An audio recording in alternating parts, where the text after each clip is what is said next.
Chapter 6, Summer Days. The early summer days on a farm are the happiest and fairest days of the year. Lilacs bloom and make the air sweet and then fade. Apple blossoms come with the lilacs, and the bees visit around among the apple trees. The days grow warm and soft. School ends and children have time to play and to fish for trout in the brooks. Avery often brought a trout home in his pocket, warm and stiff and ready to be fried for supper. Yum. Now that school was over, Fern visited the barn animals almost every day to sit quietly on her stool. The animals treated her as an equal. The sheep lay calmly at her feet. While the first of July, the workhorses were hitched to the mowing machine, and Mr. Zuckerman climbed into the seat and drove into the field. All morning you could hear the rattle of the machine as it went around and around. The tall grass fell down behind the cutter bar in long green swaths. Next day, if there were no thunder shower, all hands would help rake and pitch and load, and the hay would be hauled to the barn in the high hay wagon, with Fern and Avery riding at the top of the load. Then the hay would be hoisted, warm and sweet, into the big loft until the whole barn seemed like a wonderful bed of timothy and clover. It was fine to jump in and perfect to hide in. And sometimes Avery would find a little grass snake in the hay and would add it to the other things in his pocket. Early summer days are a jubilee for birds. In the fields around the house, in the barn, and in the woods, and in the swamp, everywhere, love and songs and nests and eggs. From the edge of the woods, the white-throated sparrow, which must have come all the way from Boston, calls, "Oh, Peabody! Oh, Peabody! Peabody!" On the apple bough, the phoebe teeters and wags its tail and says, "Phoebe! Phoebe! Phoebe!" The song sparrow, who knows how brief and lovely life is, says, "Sweet, sweet, interlude, sweet, sweet, interlude." And if you enter the barn and the swallows swoop down from their nests and scold, "Cheeky, cheeky, cheeky, cheeky," they say. In the early summer, there are plenty of things for a child to eat and drink and suck and chew. Dandelion stems are full of milk, clover heads are loaded with nectar, and the Frigidaire is full of ice-cold drinks. Everywhere you look is life. Even the little ball of spit on the weed stalk, if you poke it apart, has a green worm inside of it. And on the underside of the leaf of the potato vine are the bright orange eggs of the potato bug. It was on a day in early summer that the goose eggs hatched. This was an important event in the barn cellar. Fern was there sitting on her stool when it happened. Except for the goose herself, Charlotte was the first to know that the gooselings had at last arrived. The goose knew a day in advance that they were coming. She could hear their weak voices calling from inside the egg. She knew that they were in desperately cramped position inside the shell and were most anxious to break through and get out. So she sat quiet, quite still, and talked less than usual. When the first gooseling poked its gray-green head through the goose feathers and looked around, Charlotte spied it and made the announcement.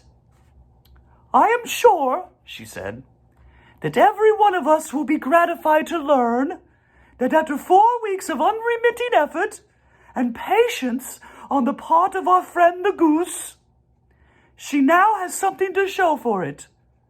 The Gooselings have arrived. May I offer my sincere congratulations."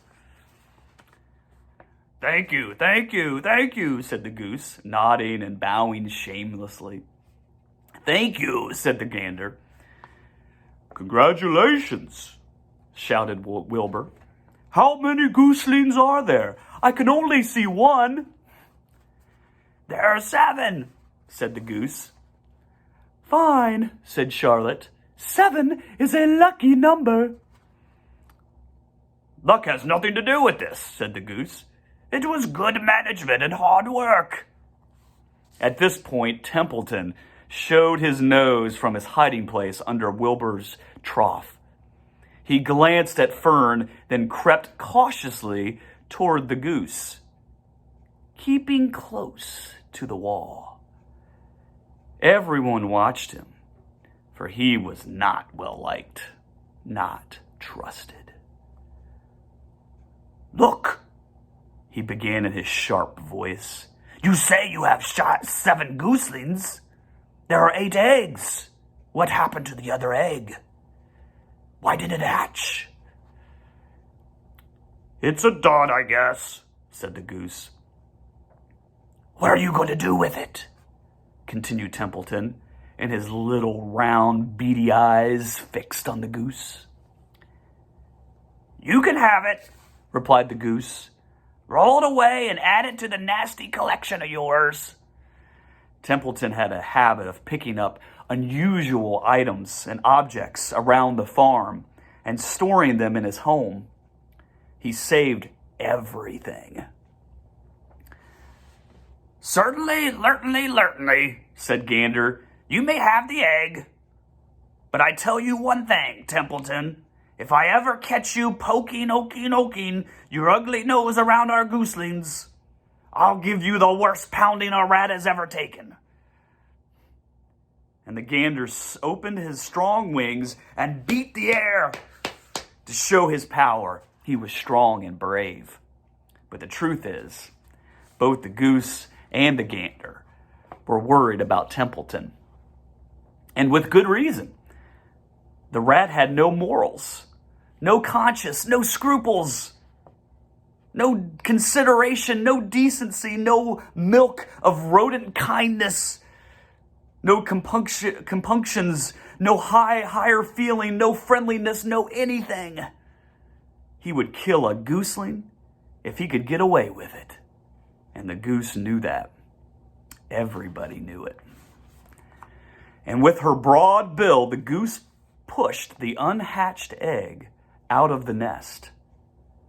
And the entire company watched in disgust while the rat rolled it away. Even Wilbur, who could eat almost anything, was appalled. "Imagine wanting a junky old rotten egg," he muttered. "A rat is a rat," said Charlotte. She laughed a tinkling little laugh. "But my friends, if that ancient egg ever breaks, this bond will be untenable." "What's that mean?" said Wilbur. "It means nobody will be able to live here on account of the smell. A rotten egg is a regular stink bomb." "I won't break it," snarled Templeton. "I know what I'm doing. I'll handle stuff like this all the time." He disappeared into his tunnel, pushing the goose egg in front of him. He pushed and he nudged until it succeeded in rolling it into his lair under the trough.